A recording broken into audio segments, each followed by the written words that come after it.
Good morning student, standard 6 subject maths. Last time हमने यहाँ तक देखा था, यहाँ तक किया था एक्सरसाइज, बराबर।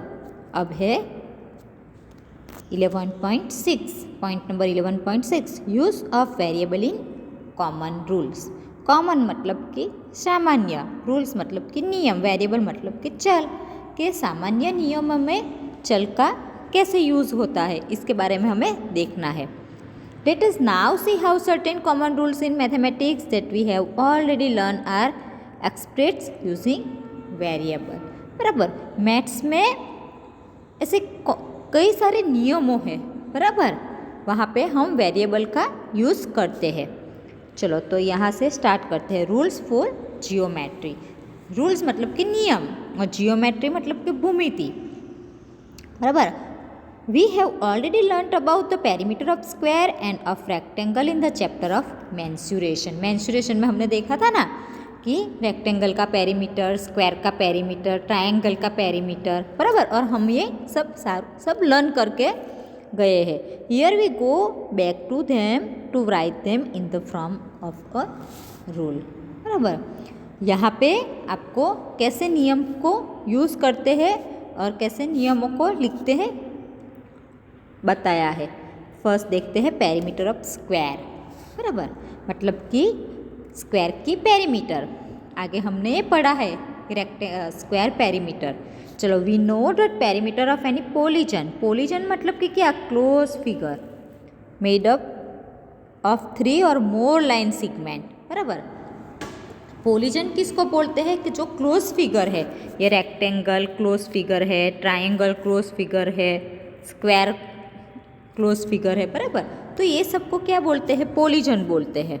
तो we know that perimeter of any polygon close figure made up of 3 और मोर लाइन सेगमेंट। 3 या मोर लाइन मतलब कि ज़्यादा लाइन से बना होता है। In the sum of the length of its side. तो देखते हैं, a square has 4 side and they are equal in length, therefore, बराबर। स्क्वायर की कितनी लाइन होती है, कितनी साइड होती है, 1 2 3 4, और चारों की चारों साइड कैसी होती है, इक्वल होती है। तो हमें क्या लिखना है, the perimeter of square is equal to sum of the length of the side of the square, की चारों साइड का प्लस करना है हमें। तो 4 times the length of the side of the square. यहाँ पे आपको माप नहीं दिया है कि लेंथ इतनी है, ब्रीथ इतनी है, बराबर। यहीं पे सिर्फ स्क्वायर दिया है, तो हमें साइड के हिसाब से करना है। तो 4 times the length of a side of a square, मतलब कि 4 साइड और लेंथ, बराबर। उसमें लेंथ और ब्रीथ नहीं आती, चारों की चारों सेम होती है।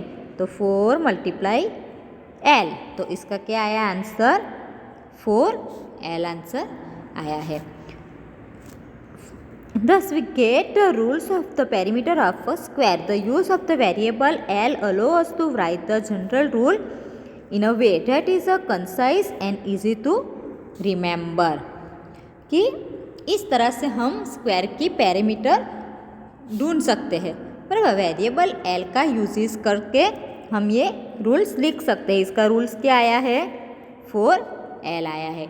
4L क्यों आया, क्योंकि 4 साइड है और L मतलब कि ये चारों तरफ का लेंथ जो हमें दिया है वो है, इसीलिए 4L आया। तो इस तरह से हम लोग ये स्क्वायर की पेरीमीटर ढूंढ सकते हैं। We may take perimeter also be represent by variable से P। इसको क्या शॉर्ट में लिखते हैं, पेरीमीटर को शॉर्ट में क्या लिखते हैं हम लोग, P लिख सकते हैं, बराबर। इसको हम P के हिसाब से देखेंगे। Then the rule of the perimeter of square expressed as relation between perimeter and the length of the square. ये किसके बीच का रिलेशंस है, कि पेरीमीटर और लेंथ ऑफ द स्क्वायर, मतलब कि P is equal to perimeter, 4 side और L length, मतलब 4 साइड लेंथ, इसलिए इसका आंसर क्या आया, P is equal to 4L आया। ये स्क्वायर का है। Next rectangle, perimeter of a rectangle. चलो, we know that the rectangle has a 4 side. आप लोगों को पता ही होगा कि रेक्टेंगल की कितनी साइड होती है, 4 साइड होती है, बराबर। For example the rectangle ABCD, ये देखो आप, ये रेक्टेंगल क्या है, ए बी सी डी है, बराबर। हैज़ अ 4 साइड, तो उसकी 4 साइड है। देखो ए बी फर्स्ट साइड हो गई, फिर बी सी सेकेंड साइड, फिर डी सी, फिर sorry A B, A D, D C, B C और बी ए, 4 साइड हो गई। The opposite side of any rectangle are always equal in length, बराबर। तो इसमें क्या बोला है कि रेक्टेंगल की ऑपोजिट साइड कैसी होती है, डिफरेंट होती है। मतलब कि देखो लाइक उसको 5 सेंटीमीटर है तो सामने वाला का भी 5 सेंटीमीटर ही होगा। तो लेंथ बड़ी होती है रेक्टेंगल में, ब्रीथ छोटी होती है। यहाँ पे 3 है तो यहाँ पे भी 3 ही होगा, बराबर। मतलब कि A D is equal to B C, बराबर। यहाँ पे देखो ए डी 3 है is equal to B C भी क्या है, 3 है, तो A D is equal to B सी।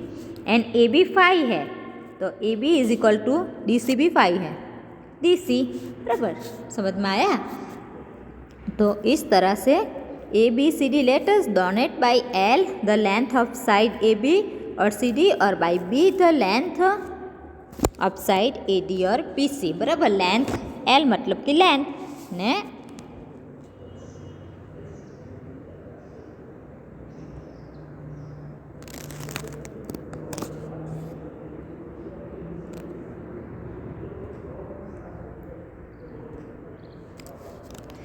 चलो of the side A D और B C, therefore perimeter of rectangle is equal to, देखो यहाँ पे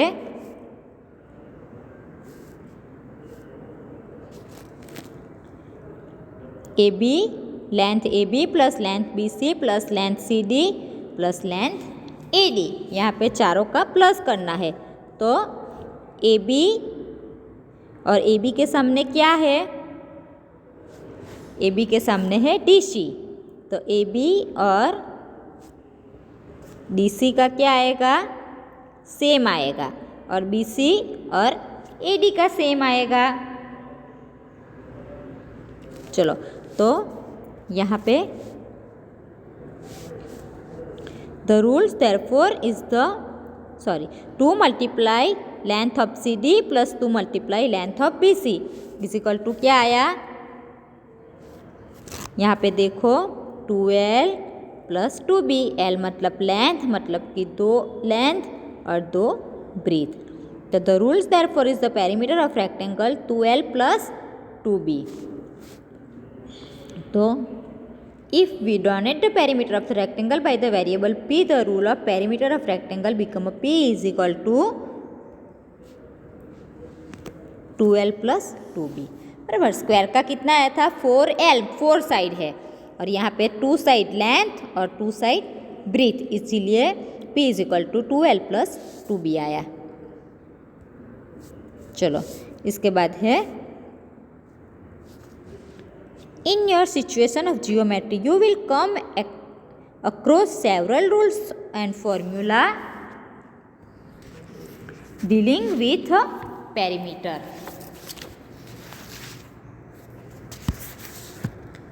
With n areas of plans, figures and surface areas and volumes of 3 dimensional figures. Also you may obtain formulas for the sum of internal angles of a polygon, the number of diagonals of a polygon and so on. The concept of variable which you have learnt will prove very useful in writing all such general rules and formulas.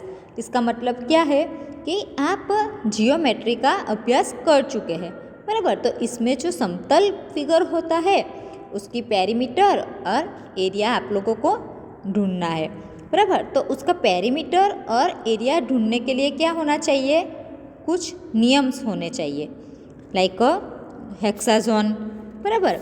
उसके लिए हेक्साजोन होता है, पेंटाजोन होता है, बराबर। इसके लिए भी रूल्स डिफरेंट होते हैं। तो रूल्स ऑफ एरिथमेटिक, अब एरिथमेटिक का रूल्स हम देखते हैं।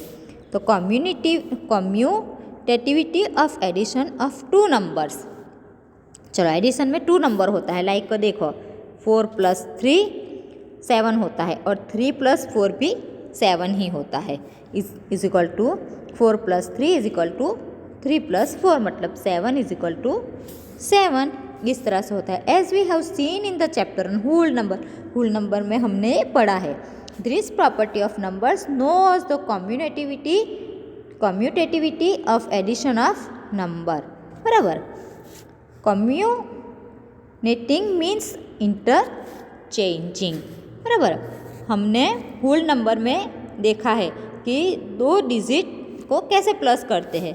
बराबर। तो इस डिजिट को क्या बोलते हैं कि commutativity of addition of number, मतलब कि प्लस के लिए क्रम का गुणधर्म, इसको ऐसा बोलते हैं। तो जैसे जैसे अंकों का क्रम बदलता रहता है, अंकों का क्रम तो बदलता रहता है लेकिन उसके सम में कोई फेरफार होता नहीं है। मतलब कि कैसे नहीं होता है कि 4 + 5 = 5 + 4 नंबर चेंज हुआ। यहाँ पे 4 के बदले 5 के बदले 4, 5 के बदले 4 है। नंबर चेंज हुआ लेकिन उसका प्लस में कोई चेंजिंग नहीं हुआ है। इसलिए यहाँ पे है कि a + b = b + c। अगर देखो a 37 होता है और b 73 होता है तो इसमें भी a 73 और b 37 सेम रहता है। इसके बाद है commutativity of multiplication of 2 number.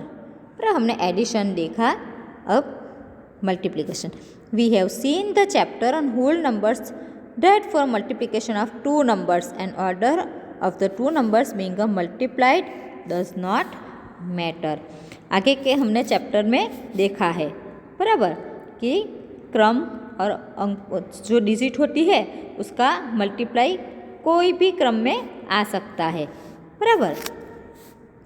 इस तरह से देख, चलो फॉर एग्जाम्पल देखो कि 4 + 3 = 12 या 3 + 4 = 12।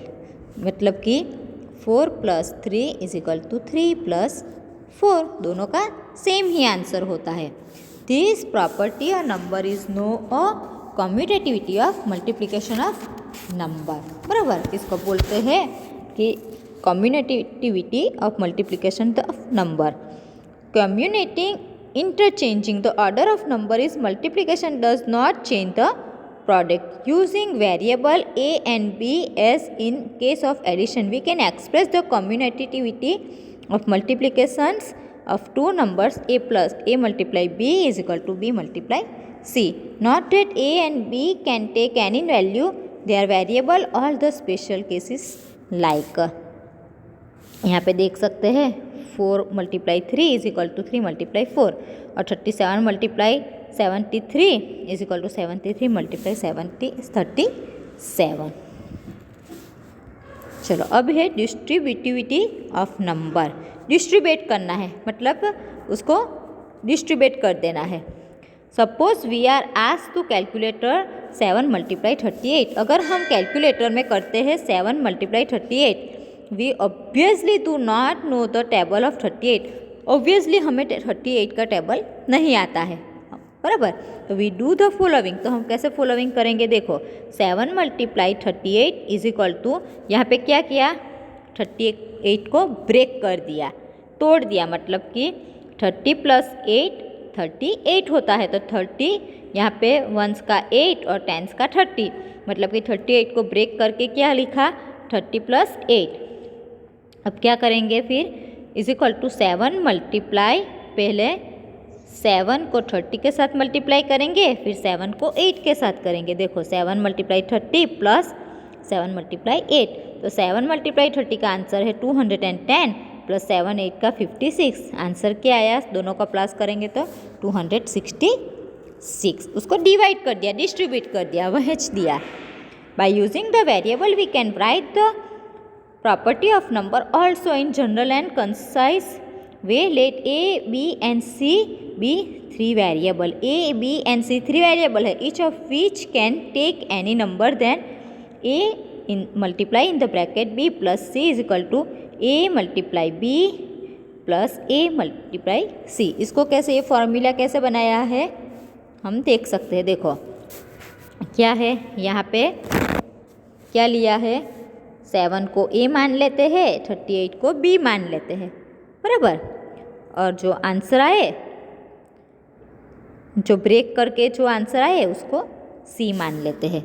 तो उसका क्या आया, A multiply B plus C is equal to A multiply B plus A multiply C. यहाँ पे आप देख सकते हैं फॉर्मूला यूज़ किया है वो। इसके बाद है एक्सरसाइज 11.2। चलो, the side of an equilateral triangle is so by L, express the perimeter of the equilateral triangle. आपको क्या बोला है कि इक्विलेटर ट्रायंगल मतलब कि तीनों साइड जिस ट्रायंगल की सेम होती है इसको इक्विलेटर ट्रायंगल बोलते हैं। तो इसको क्या, इसकी पेरीमीटर आपको ढूंढना है। तो ट्रायंगल कितनी साइड हुई, 1, 2 और 3 साइड हो गई। तीनों की तीनों साइड कैसी है, सेम है।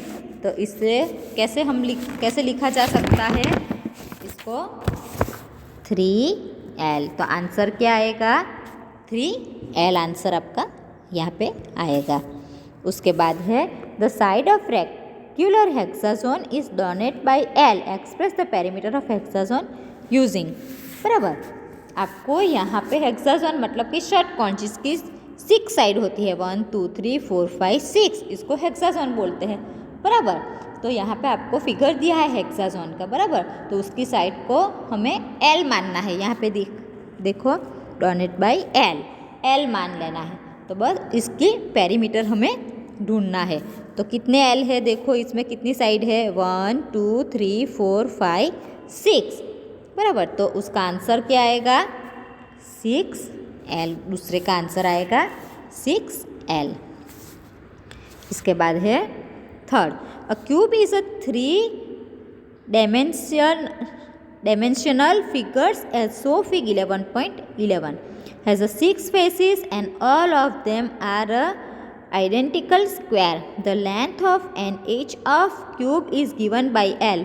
Find the formula for the total length of the edges of cube, बराबर। यहाँ पे क्या किया है, आपको यहाँ पे एक फिगर दिया है, बराबर। तो इसमें से आपको स्क्वायर बनाना है, बराबर।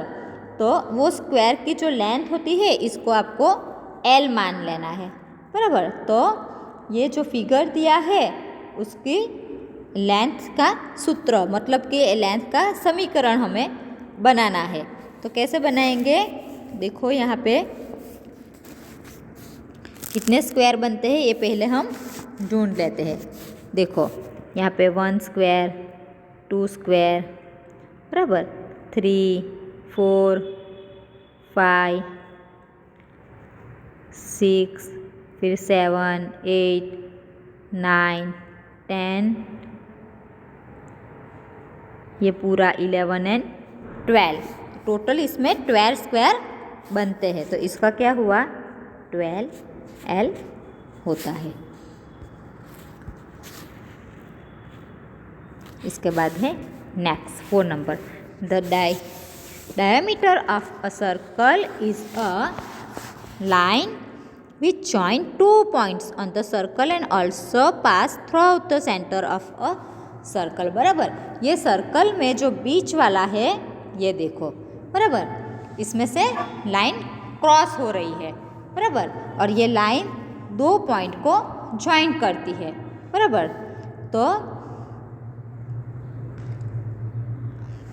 तो यहाँ पे हमें क्या बोला है कि AB is a diameter of a circle, C is a centre, C को सेंटर माना है। Express the diameter of the circle D, circle को क्या मान लेना है, D, terms of it radius R, बराबर।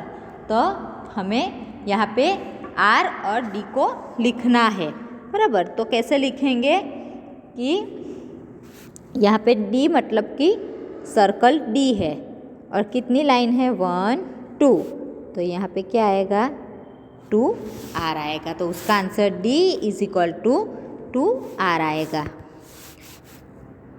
इसके बाद है 5. To find a sum of 3 numbers 4, 17 and 30 we can have a 2 ways. बराबर 3 नंबर को हमें 2 ways से लिखना है. We may first add 14 and 27. बराबर पहले हम देखो 14 और 27 को प्लस करेंगे, इसमें ऐसा बोला है.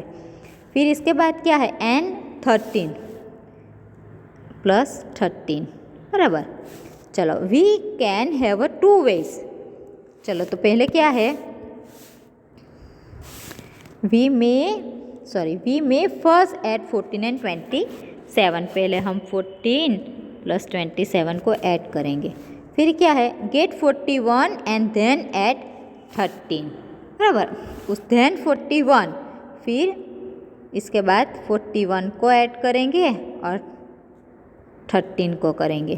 बराबर तो total sums is equal to 54. तो इसका क्या आंसर आया टोटल 54 आया है. अब दूसरा कैसे करेंगे देखो we may add 27 and 13 to get 40. बराबर तो 27 plus 13 is equal to 40 and then add 14 to get sum 54. फिर इसमें 14 प्लस करेंगे तो क्या आएगा आंसर 54 आएगा. तो 10 क्या बोला है a plus 14 plus 27 in the bracket over plus 13 is equal to 14 plus in the bracket 27 plus 13. तो इसको कैसे लिखेंगे हम लोग देखते हैं. चलो 14 को क्या हमने माना था a मान लिया था, 27 को b माना था. बराबर एंड 13 को c माना था.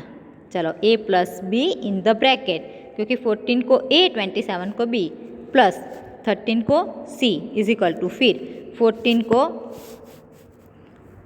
देखो 14 को यहाँ पे हमने एक मिनट यहाँ पे हमने 14 को a माना है, 27 को b और 13 को c. तो चलो 14 को a माना है ना, ये फॉर्मूला देखो तो a प्लस 27 को b प्लस 13 को c इज इक्वल टू फिर से 14 को a प्लस देखो 27 इन द ब्रैकेट में है, 27 को b प्लस c. तो आपका आंसर क्या आएगा a plus b bracket over plus c is equal to a plus in the bracket b plus c. तो आपका आंसर ये आएगा.